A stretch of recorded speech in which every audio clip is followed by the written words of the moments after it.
Sir, रूस Ukraine युद्ध में ताज़ा अपडेट क्या है? और यूक्रेनी राष्ट्रपति को अब अमेरिका से आगे मदद मिलने की उम्मीद भी बहुत कम है। ऐसे में अब वो कितने और दिन युद्ध के मैदान में टिके रह पाएंगे?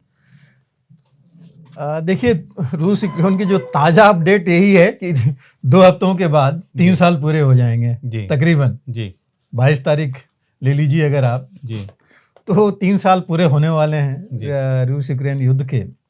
और पूरा देखा जाए अगर, जी तो सबसे ज़्यादा नुकसान तो यूक्रेन और अगर देखा जाए नाटो या यूरोपियन यूनियन इन्हीं को हुआ है। जी मतलब आज देखिए 1079 एक 1089वां दिन हो गया, 1079 डेज। जी और ग्राउंड पर रूस बहुत आगे नहीं लेकिन काफ़ी आगे निकल चुका है। 20% भी कब्जा करना नॉर्मल बात नहीं है जी इलाके में। और जैसे हमने पिछली बार भी कहा था कि खार्किव के ऊपर उसका पूरा जोर है। जी और खार्किव हमने पहले भी बताया था, काफ़ी पहले, सबसे बड़ा, कीव के बाद, उनके राजधानी के बाद सबसे बड़ा वो है शहर, और पूरे यूक्रेन का सबसे बड़ा इंडस्ट्रियल बेस था।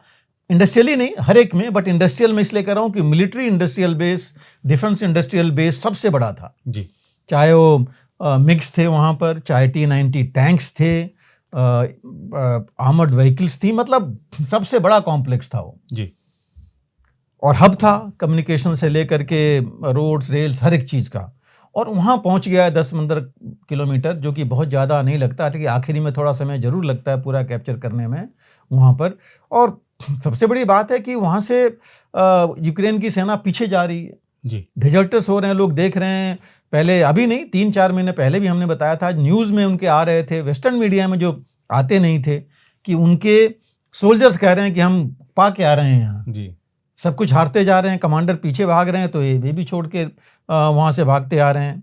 और रूस जो है अपना पूरा जोर लगा दिया उन्होंने खार्किव में, पूरा, मतलब डोनेट्स्क एरिया में, निप्रो के पास, और ये जो पोक्रोस का इलाका है उस पर जी तो तकरीबन ये पहुँच ही गए हैं। जी और वहाँ पहुँचने का मतलब ये हो रहा है हाई ग्राउंड उन्होंने कैप्चर कर लिया है। और जो सबसे बड़ी चीज़ है कि आप फौज को आगे भेज भी दीजिए, अगर लॉजिस्टिक्स नहीं जाएंगी तो कुछ नहीं हो पाएगा। जी और वो चीज़ अब डोमिनेट कर रहा है रूस उनका। जी तो ये बहुत मुश्किल हो गया उनको। साथ ही साथ खेरसौन में भी यही कर रहा है। जी खेरसौन में इतना नज़दीक नहीं गया है, लेकिन काफ़ी आगे बढ़ गया है वहाँ। और अभी उसने पिछले कुछ दिनों में जो इनके रिक्रूटमेंट ऑफिसेज हैं, जहाँ ये ज़बरदस्ती लोगों को पकड़ के ले जा रहे हैं यूक्रेन में उनको भर्ती करने के लिए, जी वहाँ पर जो है ब्लास्ट कर दिया है जी यूक्रेन ने, अरे रूस ने। जी यूक्रेन ने खुद ही बोला है, उनके जनरल ने बोला है जी कि ये सारी कार्रवाई जो है ब्लास्ट की रूस के एजेंटों की है। जी तो लोग और डर रहे हैं वहाँ। जी तो ये कुछ चीज़ें हुई हैं, काफ़ी कुछ। और रूस जैसे हमेशा की तरह वो बोल तो नहीं रहा है, बट अपना काम करता जा रहा है। जी कुर्स्क का इलाका है जहाँ पर 60% उसने कर लिया है। और अब जो है उसने अपनी पॉलिसी चेंज करके और इनको 3 तरफ से घेर लिया है, कर्स्क इलाके में जो रूस का इलाका है यूक्रेन के, और वहाँ लोग मारे ही जा रहे हैं। जी बाकी जगह भी रूस ने अभी अपनी रणनीति थोड़ी बदल दी है, और वो सीधा फेस ऑफ नहीं कर रहा है, जी डायरेक्ट लड़ाई नहीं उनके ट्रूप्स के साथ, वो अभी साइड से ही लड़ाई कर रहा है, वॉर कर रहा है साइड से, क्योंकि उसके पास एरिया मिल गया है जी अंदर जाने का। तो वो जो है कि इनको घेर लो 2-3 तरफ से, और जिससे कि अप फ्रंट इनके ज़्यादा खुल जाएंगे, और यूक्रेन बहुत देर तक इनके ट्रूप्स वहाँ रह नहीं पाएंगे। जी तो इस चीज़ ले करके चल रहा है। और उनका एम यही है कि अगले, ये जितना हम आगे बढ़ा सकें, महीने, 2 महीने, 3 साल तो पूरे कर ही लेगा रूस अभी, उससे ज़्यादा कितना बढ़ा करके, और कितना खास करके मेन सिटीज कैप्चर कर लें, तब हम बात करें, आगे बढ़ें। जी तो इस चीज़ पर वो चल रहे हैं। हालांकि इसके साथ उन्होंने अभी परसों ही 150 कभी प्रिजनर्स ऑफ वॉर का एक्सचेंज भी किया दोनों के बीच में, जी सऊदी अरेबिया के मध्यस्थता से दोनों यूक्रेन और ये रूस ने किया है। और देखिए, इससे सबसे बड़ा नुकसान, जैसे मैंने कहा कि नाटो, यूरोपियन यूनियन को पड़ा है। जर्मनी के, देखिए, एक जनरल ने बोला है कि रूस अगले 4 सालों में ऐसी ताकत हासिल कर लेगा कि किसी न किसी स्टेट को यूरोप के जरूर अटैक करेगा। जी तो ये डर का माहौल जो है इनके बीच में और पैदा हो रहा है, वो इन्हीं के लोग कर रहे हैं, नाटो के सेक्रेटरी जनरल ने भी, जो प्रेजेंट हैं, उन्होंने बोला हुआ है, मार्क करते हैं कि भाई प्रिपेयर करना पड़ेगा हमको, नहीं तो आगे हमारे सामने चुनौतियाँ रहेगी। जी। और इसकी वजह से इनकी डिफेंस स्पेंडिंग देखिए बहुत बढ़ रही है, 5 से 6 कह रहे हैं, 6 से 7% करना पड़ेगा। ट्रंप ने तो ऐसे ही बोल दिया है कि आप बढ़ाइए। तो ऐसी कुछ चीज़ें हैं जो इनके बहुत मुश्किल हो रहा है।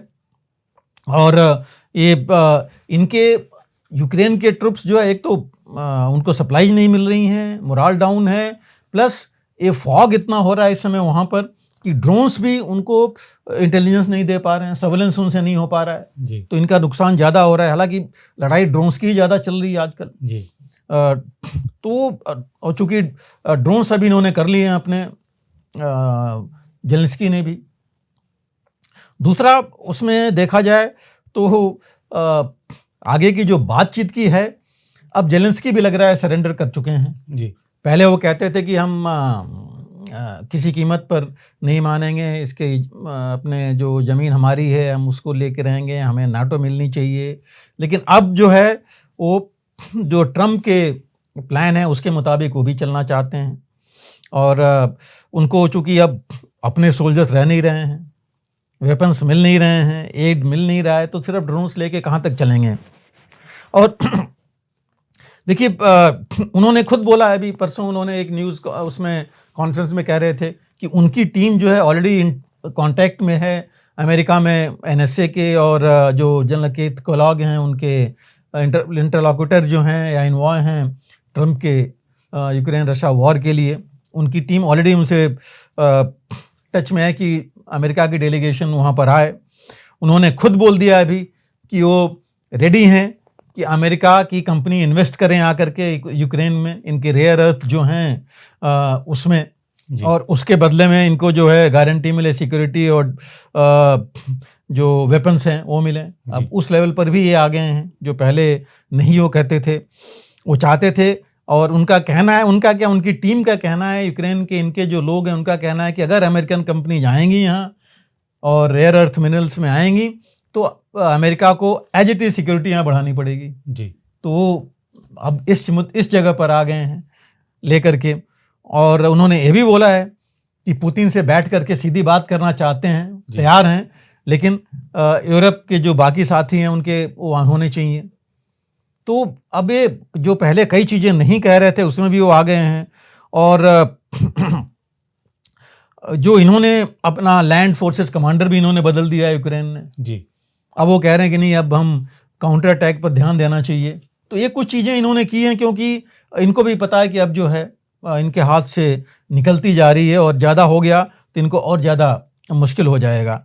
और जहाँ तक इनकी एक एड वाली बात भी आई थी बीच में, जहाँ इनके ट्रंप और इनकी टीम ने कहा था कि हम $200 बिलियन तक खर्च कर चुके हैं, जबकि इन्होंने कहा कि नहीं, उन्होंने $175 बिलियन की बात हुई थी जो आया है मिला करके सारा। और उसमें से ये कह रहे हैं जेलेंस्की कि हमारे पास तो सिर्फ आधा ही आया है, आधा से भी कम आया है। जी। ये तो $60-65 बिलियन की ही बात कर रहे हैं। जी।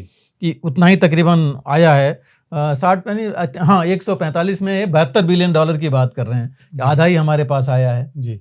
या बाकी कहाँ है वो नहीं पता। हालांकि है तो खर्च यूएस ने जो दिया है इनको, अमेरिका यूरोप ने, उन्होंने अपना भी एडमिनिस्ट्रेशन जो है खर्च यूक्रेन के लिए उसका लिया है। जी। अपनी नेचुरली बना तो सामान उन्हीं की कंपनीज में है। जी। इनके पास आया है वहाँ पर। तो एडम लॉजिस्टिक्स, बाकी जो चीज़ें हैं सारी उन्होंने ऐड किया है। जी। और इसमें देखिए करप्शन एक चीज़ है जो ऑलरेडी बहुत बड़ा है। जी। और इन्होंने भी कहा है कि करप्शन में बहुत खर्च हुआ है, आधी चीज़ें तो निकल गई हैं करप्शन में यूक्रेन में। और इन्होंने कई मिनिस्टर्स इनके निकाले गए हैं, इनके जनरल्स इन्होंने निकाले हैं, उनको चार्ज किया है इसके लिए।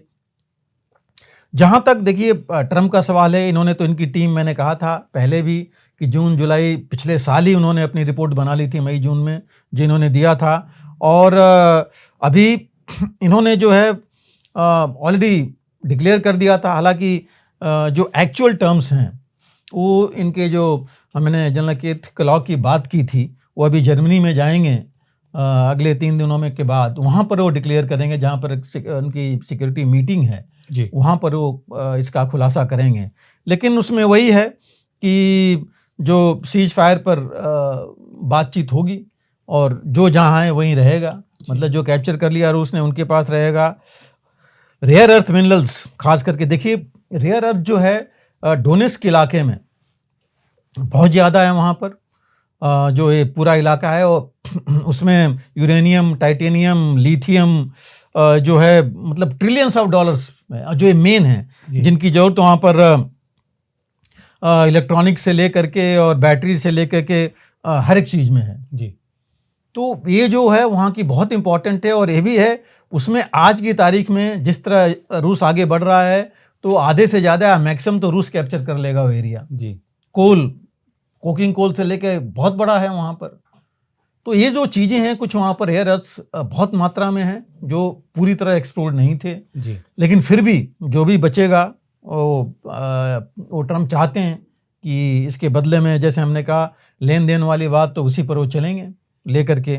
और ट्रम्प के देखिए टीम में भी दो तरह की बातें चल रही हैं जी। उनके जो वाइस प्रेसिडेंट हैं वांस, वो कह रहे हैं कि हमें रूस पर ज़्यादा प्रेशर डालना चाहिए जी। कि रूस पर प्रेशर डालें कि रूस जो है मजबूर हो और सैंक्शन लगाइए और प्रेशर डालें कि वो पीस की बात करने के लिए मजबूर हो। दूसरे इनके जो माइक वॉल्ज हैं एनएसए और कीथ जो जनरल केलॉग हैं कीथ केलॉग, वो चाहते हैं कि सैंक्शंस दिया जाए जरूर उधर ठीक है, लेकिन उन्होंने ये भी कहा है कि एड बंद कीजिए, यूक्रेन को जबरदस्ती पैसा देना जो वेस्ट हो रहा है इतना हमारा, और वो जो है नेगोशिएटिंग टेबल पर आए जी। तो ये मतलब ऐसी बातें भी वहाँ चल रही हैं। और ट्रम्प प्लान जो है जैसे मैंने कहा ये प्रेजेंट करेंगे, यही खुद जा रहे हैं जनरल कीथ केलॉग वहाँ पर सिक्योरिटी कॉन्फ्रेंस जो 14 से 16 फरवरी को है म्यूनिक में जर्मनी में, वहाँ पर ये प्लान आएगा और चीज़ें वही रहेंगी, मतलब कॉन्फ्लिक्ट फ्रीज हो जाए इस समय जी। और जो सिक्योरिटी गारंटी है वो दिया जाए यूक्रेन को, कैसे टर्म्स में दिया जाएगा वो अभी वो बताएंगे। उनका कहना है कि ऐसी चीज़ बने कि दोबारा मॉस्को अटैक नहीं कर पाए जी। यूक्रेन के ऊपर उस तरह। तो ये चीज़ें वो लेके जाएंगे, लेकिन देखिए इसमें पुतिन का भी बहुत महत्वपूर्ण भूमिका है। पुतिन तो पहले बोल चुके हैं कि वो तैयार हैं ट्रम्प से बातचीत के लिए और अब जेलेंस्की भी तैयार हो गए हैं बातचीत करने के लिए। हालांकि पुतिन जेलेंस्की से बात करने को तैयार नहीं है, वो कह रहे हैं ये तो इलेजिटिमेट हैं क्योंकि जेलेंस्की का टेन्योर ऑलरेडी ख़त्म हो चुका है पिछले साल मई में जी। तो कह रहे हैं कि वो है नहीं वैसे। और उनका कहना है कि अगर कोई बातचीत के लिए आगे आए या तो दोबारा इलेक्शंस हों, और वो चाहते हैं कि इलेक्शंस हों, लेकिन उनका है कि अगर बातचीत करनी है तो जो पार्लियामेंट के लोग हैं वो आ सकते हैं बट जेलेंस्की नहीं जी। और वो ये भी कह रहे हैं, और अब तो पुतिन की टीम भी कह रही, ट्रम्प की टीम भी कह रही है कि इलेक्शंस होने चाहिए और इलेक्शंस डेमोक्रेटिक होने चाहिए। और डेमोक्रेटिक का मतलब यह है कि पुतिन चाहते हैं कि वहाँ पर जो इनके लोग हैं, इनकी जो सपोर्ट की पार्टियां वहाँ पर हैं जिनको डेमोक्रेटिक कहते हैं, वो आएँ जी, वो आगे आएँ। तो ये जो है कुछ चीज़ें हैं जिनको लेकर के ये चल रहे हैं, लेकिन इन्होंने पहले बोल दिया है कि जेलेंस्की तो शुरू से जो है नहीं चाहते हैं पीस प्लान और उनका कोई फ़ायदा नहीं होगा जी। लेकिन देखिए ये सब कुछ मिला देते हैं तो इसका इफ़ेक्ट जो ओवरऑल वहाँ होना है उसमें देखा जाए तो मैक्सिमम तो पुतिन के फेवर में जाएगा जी, जिस तरह हालात अभी हैं, क्योंकि वो जो चाहते हैं उस हिसाब से रहेगा। उसके बाद अमेरिका ट्रम्प के फेवर में जाएगा जी, कि वो उन्होंने कर दिया डील और रेयर अर्थ दे नहीं, मतलब सिर्फ दे नहीं रहे हैं, ले भी रहे हैं वहाँ से जी। अपना रेयर अर्थ उनको मिल जाएंगे तो बहुत बड़ी बात होगी और काफ़ी बड़ा चैलेंज वो कर सकते हैं चीन का जब जो इस फील्ड में है खास करके उसमें। और लेकिन एक चीज़ और है कि पुतिन से बात करने के बाद उनका ये भी होगा कि भाई वो डील मेकर हैं जैसे वो वहाँ पर करेंगे मिडिल ईस्ट में, तो एक ये भी चीज़ आएगी। लेकिन नुकसान किसका होगा? देखिए सबसे बड़ा तो यूक्रेन का है ही है, और यूक्रेन के साथ साथ सबसे बड़ा नुकसान नाटो और यूरोपियन यूनियन का भी होना है जी। बिलियंस ऑफ डॉलर उन्होंने खर्च किया दुनिया भर में, उन्होंने जो भी न्यूज़ फैलाई, जो कुछ किया, आखिरी में आकर के तो नुकसान उन्हीं का सबसे बड़ा हो रहा है। प्लस उनकी इकॉनमी उनकी चौपट हो गई है जी, अभी और आगे वही होगा। और पुतिन तो हमेशा से कहते रहे हैं, वो कभी नहीं मानते थे कि यूक्रेन उनसे लड़ाई कर रहा है जी। वो पहले से कह रहे थे कि अमेरिका और यूरोपियन यूनियन है जो हमसे लड़ाई कर रहे हैं। तो ये जो चीज़ है ये थोड़ी सी अगेंस्ट जाएगी इनके।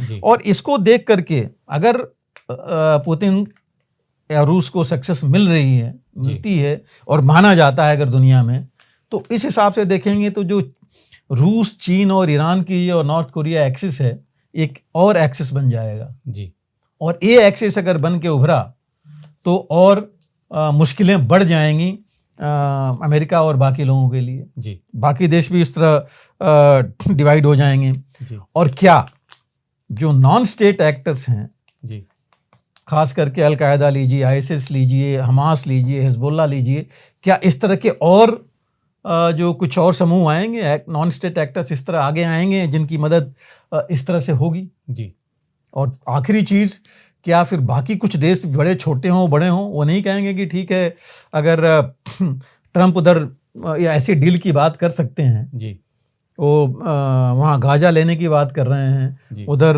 कनाडा को 51st स्टेट बनाने की बात कर रहे हैं, पनामा के लिए बात कर रहे हैं, तो क्या बाकी देश ऐसे नहीं करेंगे जी, कि वो भी अपने अगल बगल में कहें कि ठीक है, जो हमारा था वो दोबारा हमारा होना चाहिए? जी, तो ऐसी कुछ मुश्किलें या सोचने वाली बातें जरूर आगे आएंगी। जी।